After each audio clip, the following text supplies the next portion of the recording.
So glad that we were all able to make it here today to start going over online learning from an educator's perspective.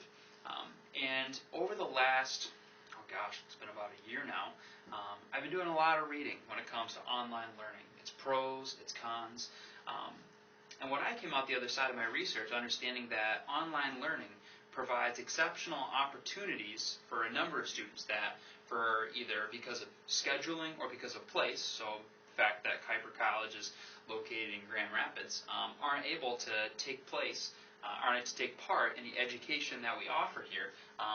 I've come to begin to appreciate online learning in sort of the way that we can serve our students through it. Still, that said, I think it'd be not genuine of me to say that nobody has concerns about online learning. Because to be frank, I mean, you just Google problems with online learning, and you're going to see a list, from here to kingdom come about things that people have had problems with online learning. So, from my perspective, we're not going to try to say here that online learning is the perfect, best experience, and it's great for every student. But we're gonna maybe say that, okay, well, maybe online learning is the best fit for some students, and that's sort of the assumption that we're going to come into here first.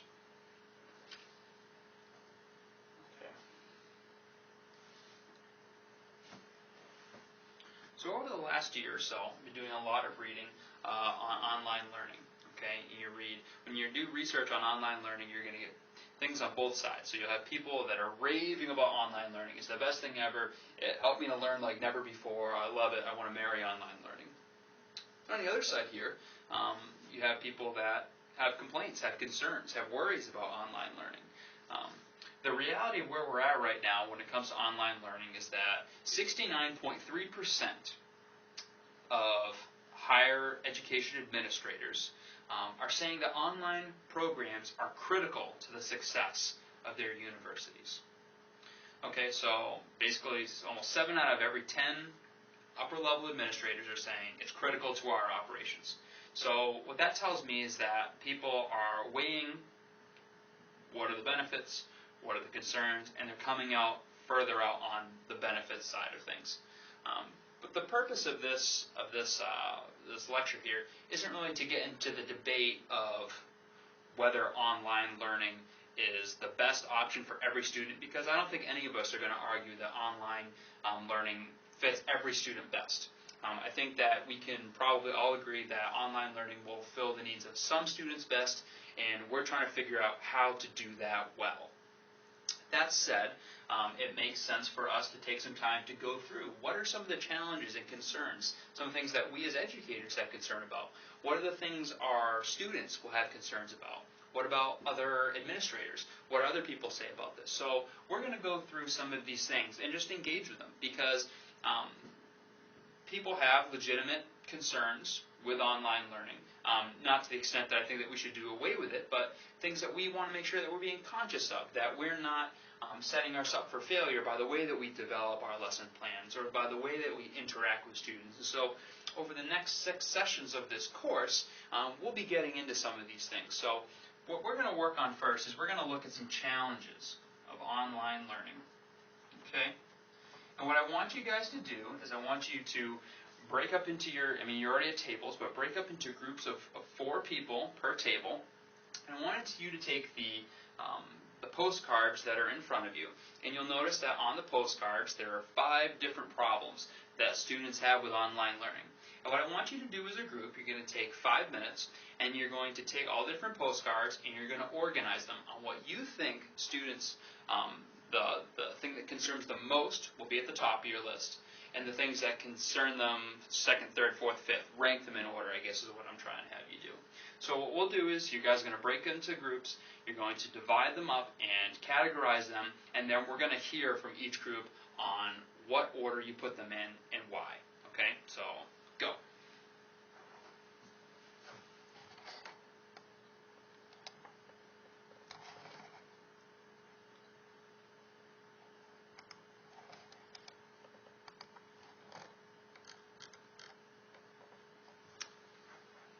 Okay, so here we are, we're back, and let's go through and we'll start. All right, you in the group there, let's hear what you thought. Okay, we're back. So what we're going to do now is we're going to take it and I'm going to rank them out for you, and then you guys tell me how well you did. Okay. Number five was poor online course design. So maybe that's that our courses aren't as user-friendly as they might be. Maybe that it's taking too much time or too little time. Something sort of in the course design itself is the problem. Okay. Now, what's fourth? Okay, number 4 was poor quality control. So it feels like whoever did this really wasn't trained and how to communicate very well.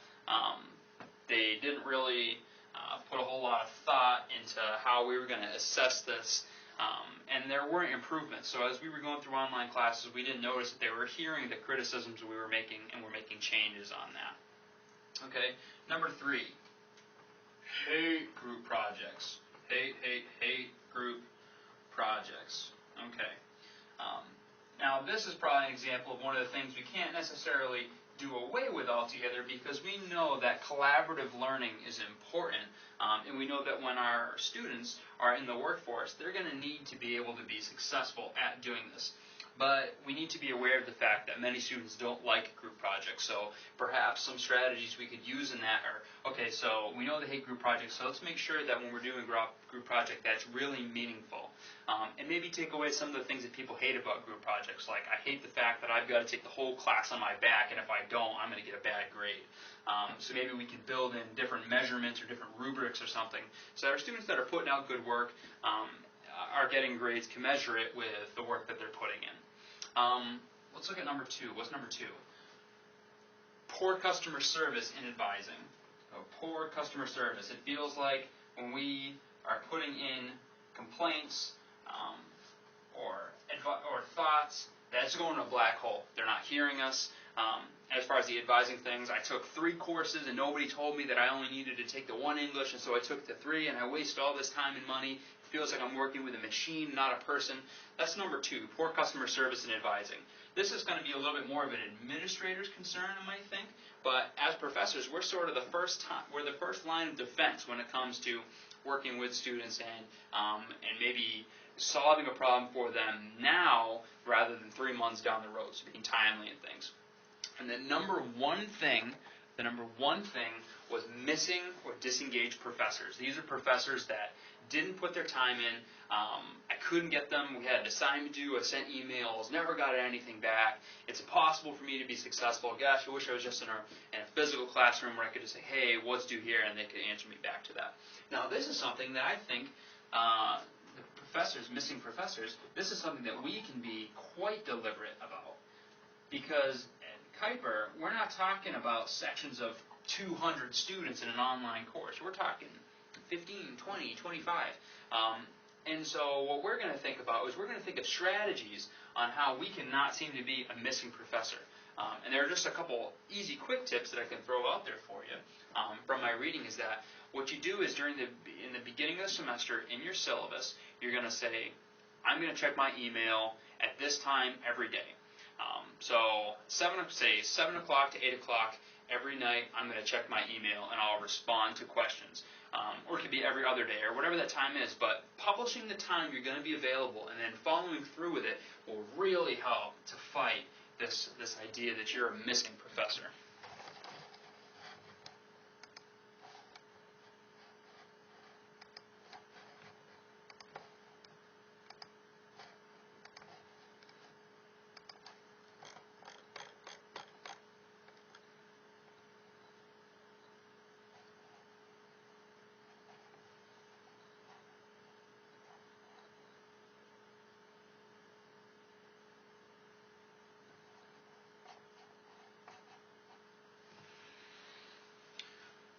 Okay, so what we're going to do next is we're going to take these 5 items, these 5 things that students disliked the most about online learning, and what each group is going to do is you're going to choose one of these things, and then between the 4 of you, you're going to put together a strategy in 50 words or less of how you're going to combat your issue. So group over here, which number do you want? Go. 2? 2? Great. 1? 4? 5. Okay, great. So 50 words or less, what your strategy to combat this will be, and then from there we're going to talk out and you guys can read out your strategies and explain to us what you think we can do about that. Okay, well thanks for sharing all of the different solutions that you had for this. I hope that this was helpful.